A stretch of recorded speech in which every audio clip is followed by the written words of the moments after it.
Salut mec, donc on voit beaucoup de comparatifs entre des caméras ciné et des smartphones. On arrive à un moment où la qualité d'image d'un smartphone est vraiment hallucinante.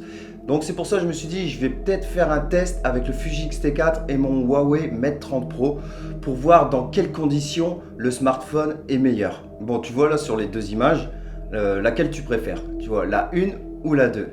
Tu vois, regarde bien. Donc cette photo, je l'ai mis un peu sur les réseaux sociaux et effectivement, à chaque fois, on m'a dit que on préférait l'image du Mate 30 Pro. Donc tu vois, c'est quand même hallucinant qu'avec un smartphone, on arrive à avoir ce style d'image et c'est vraiment de la vidéo en extrême low light. Donc j'ai fait plusieurs tests comme ça et c'est vrai que l'image, elle est vraiment bonne. Bon, après, ça reste un smartphone. Il y a des conditions où le smartphone est quasi identique. Quand tu vois les deux images à côté, tu n'arrives pas à faire la différence entre les deux images. Et il y a des moments où il n'y a pas photo, hein. Le X-T4 est largement au-dessus du smartphone. Mais après, j'ai été bluffé franchement de la qualité du smartphone. Franchement, on arrive vraiment à faire des belles images avec un smartphone. Et il y a pas mal de gens, tu vois, qui me contactent et qui me disent ouais, j'aimerais bien faire un clip ou un court-métrage, mais j'ai qu'un smartphone. Et ben regarde cette vidéo parce que tu vas franchement halluciner. Bah là, tu vois, en extérieur, on a du mal à faire la différence entre les deux plans. Et même sur le Huawei, tu vois que le ciel est un peu plus bleu que sur le Fuji. C'est là que tu vois que les smartphones ont une bonne dynamique quand même. Donc tu vois là, à l'intérieur, on arrive aussi à avoir une belle image.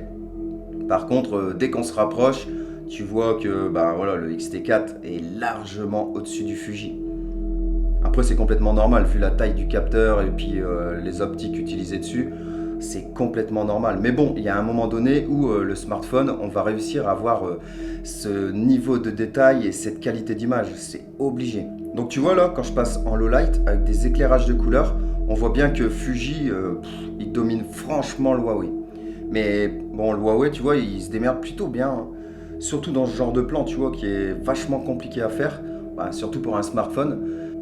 Donc tu vois qu'on peut réussir à faire des superbes images juste avec le smartphone. Dis-moi dans les commentaires ce que tu en penses, parce que moi franchement j'ai halluciné, surtout en low light, tu vois, avec ces deux plans-là, c'est là où j'ai vraiment halluciné. Quand j'ai mis le téléphone à côté du X-T4, je me suis dit mais c'est pas possible. Quand je vais regarder sur grand écran, c'est obligé, il va y avoir du bruit, l'image elle va être dégueulasse. Et en fait j'ai mis sur mon grand écran, quand j'ai vu la qualité, j'ai fait là on arrive vraiment à une belle image et il y a trop moyen de faire une vidéo en extrême low light comme ça, tu vois, juste avec les éclairages que moi j'aime bien. Il y a moyen de faire un petit clip tranquille. Donc de toute façon, je vais faire plusieurs tests, je vais refaire d'autres tests. Je vais te faire voir aussi toutes les possibilités qu'on a pour avoir un rendu cinéma, tu vois, avec le smartphone, avec différents objectifs, avec plein de techniques, avec les éclairages, tout ça. Donc je vais te faire voir comment réussir à avoir un rendu cinéma avec un smartphone et tu vas halluciner. Allez, salut, à la prochaine.